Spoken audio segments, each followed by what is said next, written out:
So I went to a library book sale today. It was a box sale or a bag sale. I could have probably fit this all on a, well, probably not. But whatever, I gave them an extra $3 and I got a great deal. I got some collectible books for my mom. Not going to show you those. My parents are coming from Michigan next month, and I always have like a bunch of stuff that in between the time I see my mom, like I have for her, like stuff I'm getting rid of or that I know she'll like, or I swap for things on eDiv because she's switching to everything all organic, like skincare stuff. So I try to swap for her. So I have like a huge like goodie bag for her. So I picked up some books for her today. So those aren't in here, but I got a ton of books for $10. So I'm going to show you exactly what I got. So the first thing I got is this do-it-yourself beauty book. Really excited. Just a bunch of different things that you could use around your house or different recipes. And I'm thinking that when I look at this, I'm probably going to look at it pretty soon.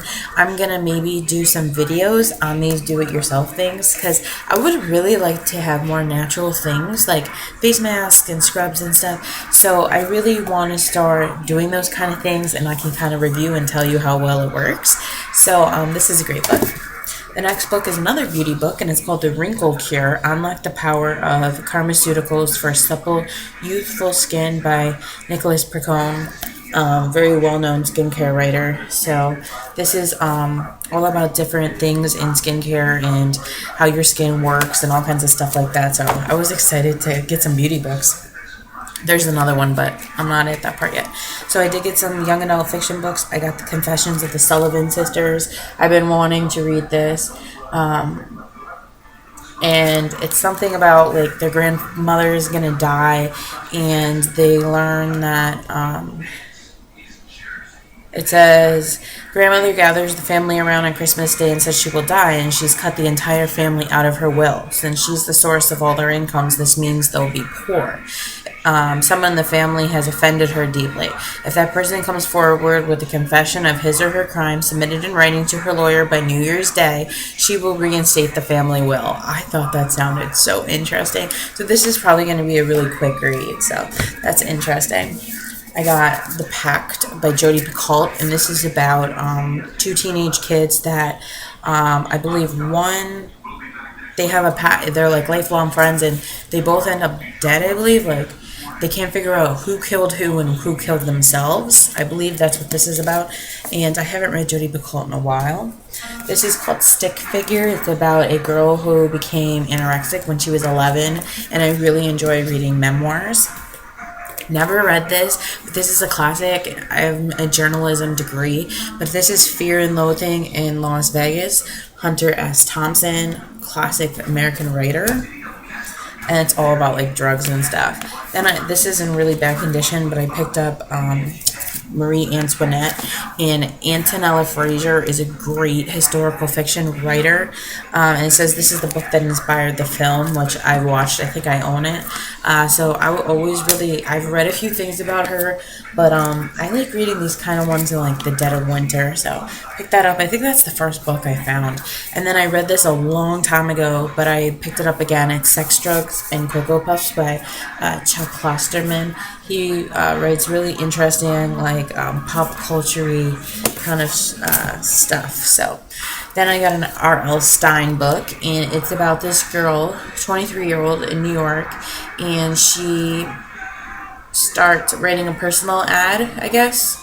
She gets a personal ad, and people start, writing her back, and she starts dating multiple guys at once, and then she gets a note that says, "Don't say no, Lindy. Keep going out with me. I'll mess you up if you ever say no."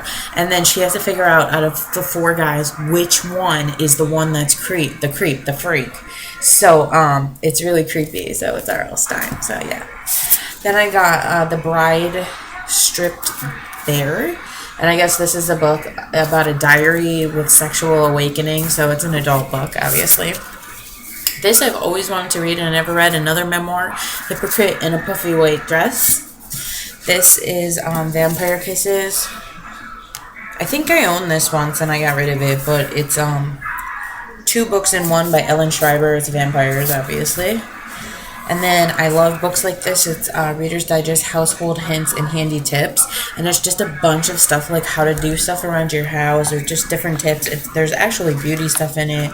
It's just like really handy information to read and learn. And I like knowing things. So I like books like this. Then I got Bobbi Brown's Beauty Revolution. Awesome. I was really excited to get this. I love reading Bobbi Brown books. I always learn a lot, and it's just a fun little experience. I think I might have read this once before, but I just threw it in the box. Then here's another book. It's the 10,001 Food Facts, Chef Secrets, and Household Hints. But this one's about food, which is so interesting. Like I've read something similar, but this one's really organized in a lot better way about everything you want to know about food. And then I guess it goes... Okay, safety first. Oh, and then stuff about your house. And then there's a whole section about vitamins and all kinds of stuff. Really interesting. I love books like that. I love learning things. And then the last book is Skinny Bitch. And I've read this before, but it's a really quick read and it's really fun. And it actually is very informative. Even though it's a very like casual title, it's very informative. So I got all those plus some for my mom for $10. Like... 5, 6, 7, 8, 9, 10, 11, 12, 13, 14, 15, 16, 7, 18, plus the ones from my mom. So I like got all these books for 50 cents a piece. Awesome.